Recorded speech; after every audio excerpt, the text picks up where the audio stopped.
How to fix COD Warzone Savannah error code. 1. Update COD Warzone on your device, Windows PC, Xbox, and / or PS5 / PS4. 2.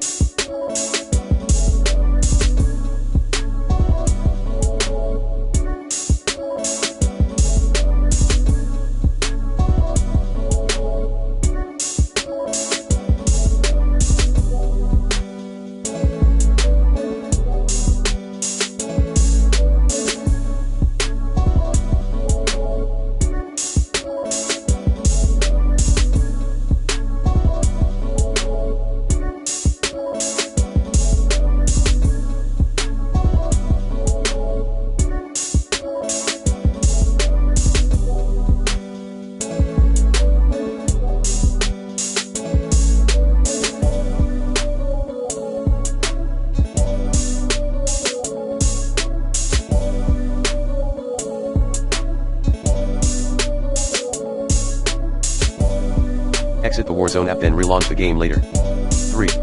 Try uninstalling and reinstalling Warzone.